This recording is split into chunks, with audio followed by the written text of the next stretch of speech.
I received a visit from a woman who, as a result of listening to these talks, was wondering if I could help her to regain an experience which she had had while undergoing a surgical operation. As is generally known, anesthetics sometimes induce peculiarly vivid and unusual states of consciousness. And every now and then a person under anesthesia will undergo a specific and particular experience which is of the utmost fascination. It's the kind of experience which I suppose we would ordinarily call mystical or spiritual, and which, while it lasts, carries the most powerful sensation of understanding with complete clarity and certainty what is the mystery and meaning of the world. This occurs sufficiently often to have been made a subject of experimentation. Perhaps you know the story of the investigator who took doses of anesthetic for this purpose and equipped himself with pencil and paper to record at the moment of awakening whatever revelation might have been given to him. Fortunately, the expected experience took place, and for a brief period the investigator had the vivid conviction of complete comprehension of this universe of life and death. He regained waking consciousness with the tail end of the sensation still upon him, grabbed the pencil, and swiftly recorded the essential content of the experience just before it faded. After several minutes, during which his mind returned to its normal state, he looked at what he had written. And there upon the paper was the following immensely profound observation. Everything in this universe is the smell of burnt almonds. I suppose that all sensible and hard-headed people would agree that this is just the sort of inanity to which all these mystical revelations ultimately boil down.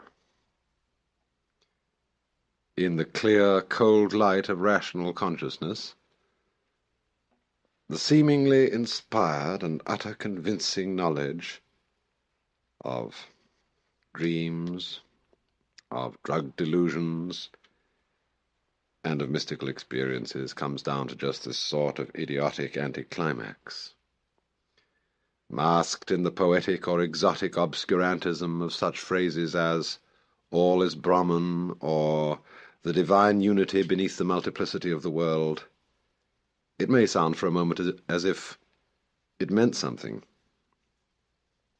but the essential nonsense of these feelings and the purely subjective character of the sense of insight which they involve at once becomes obvious when Brahman or the divine unity is replaced by the smell of burnt almonds.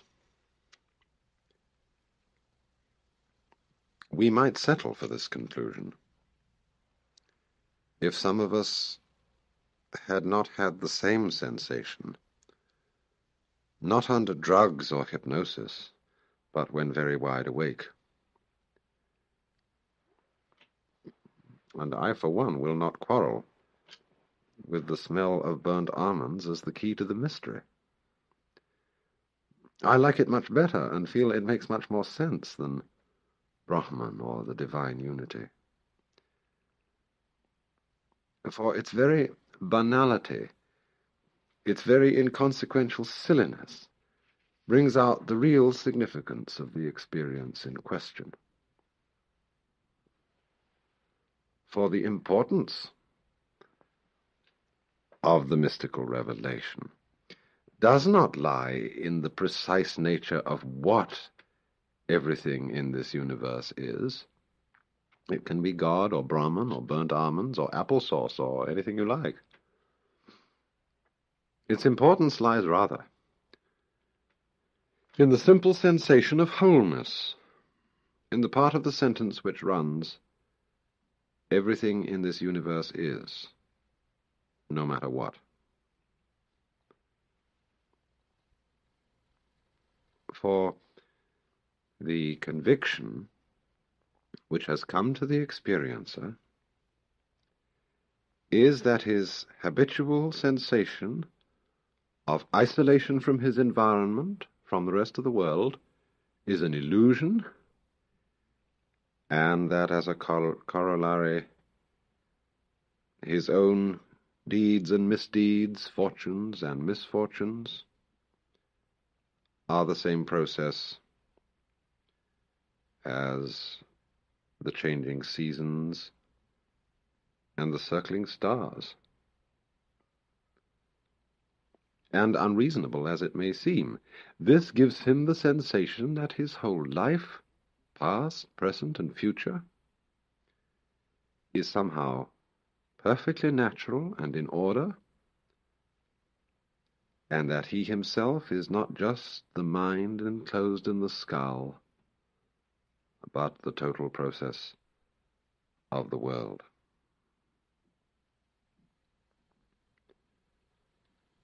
The significance of this experience does not, I think, lie in any consequences or conclusions which might be drawn from it. It is not an important experience in the sense that it is useful for some other purpose. It's simply like playing or listening to music, which is obviously phony in the very moment that we do it for some ulterior motive, such as to appear cultured or to convey an ideological message.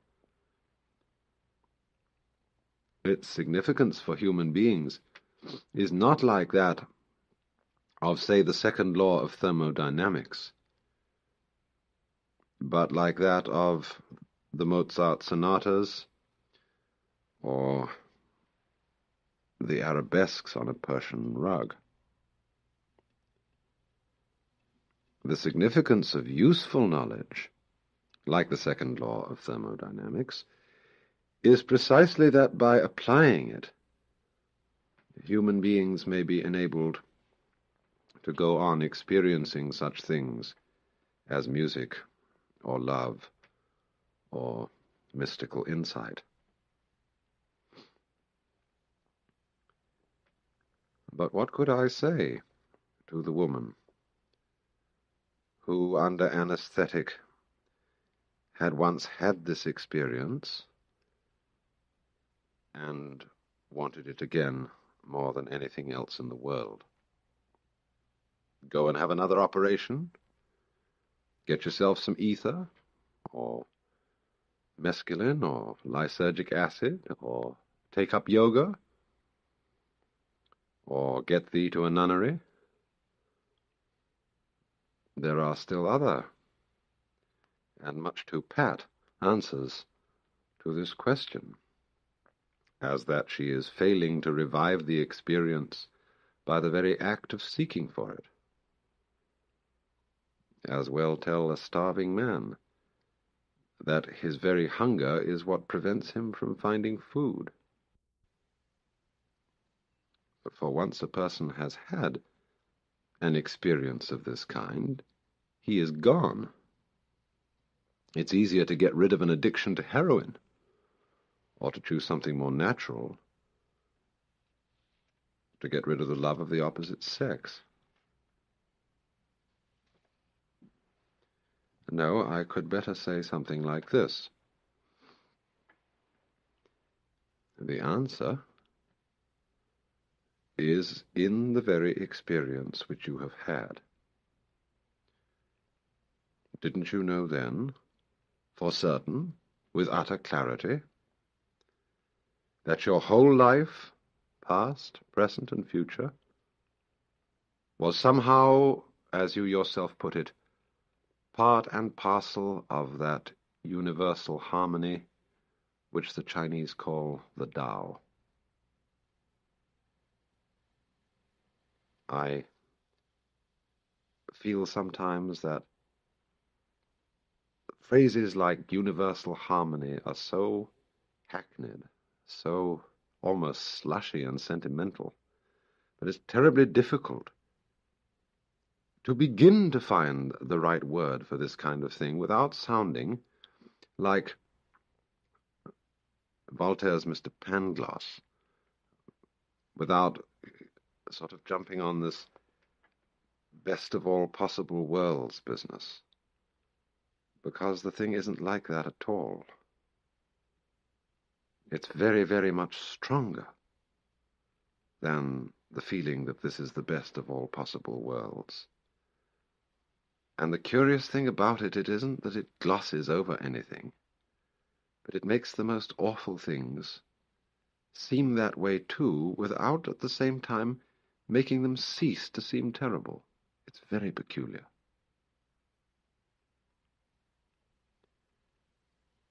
Well, she had seen then, for certain, at the time of that experience, seen with total clarity, that our whole past, present, and future life was in some way part and parcel of what we are perforce driven to call the universal harmony of the Tao. But what one doesn't seem to understand then is that this still remains true of what one is today. You are in the stream when seeking for what you have lost, and when feeling perfectly ordinary, no less than when you were in ecstasy. You're not feeling the experience, and you're striving to regain it, is, as a matter of fact, the very future which you saw to be in such perfect accord with the process. Let me remind you of a celebrated tale that was told by Sri Ramakrishna. The story of one of his disciples who had learned from the master that all the multiplicity of this world is the illusory outward form of the one eternal divine Brahman underlying the entire process. And having sat and listened to this exposition, the disciple got up and went his way, and in passing down a rather narrow street, he saw an elephant coming towards him, and mahoot riding on top of the elephant. Well, the mahoot saw the disciple wandering down the center of the road and shouted at him, "Hey you, get out of the way! This elephant isn't very nice." But the disciple thought, now the master, Ramakrishna, has told me that I am Brahman, and that everything is Brahman, and therefore the elephant is Brahman, and therefore it will be perfectly all right if I walk straight along. The elephant will do me no harm, since I realize this to be true.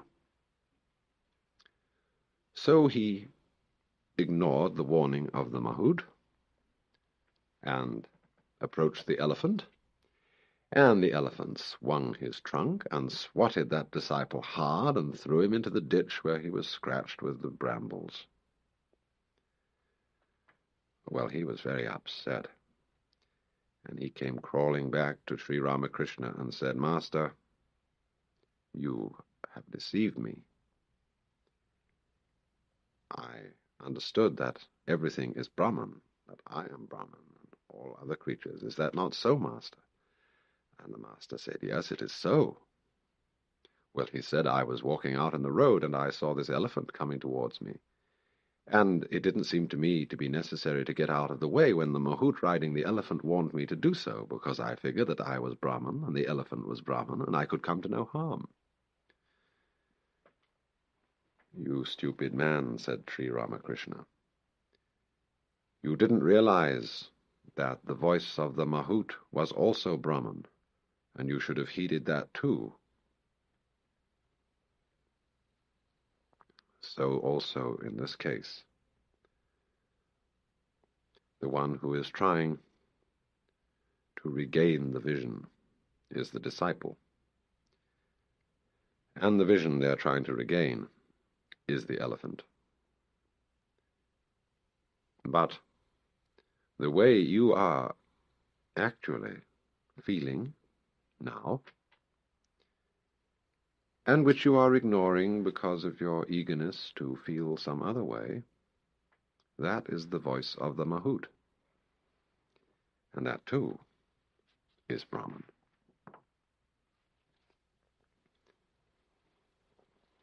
Nine times out of 10, an observation of this kind will mean nothing, and will fall as flat as being told that everything in this universe is the smell of burnt almonds. But the 10th time, it will dawn upon you as a statement of total and luminous clarity. I do not think we need have any fear that this 10th time will never come, for in other circumstances it has come again and again.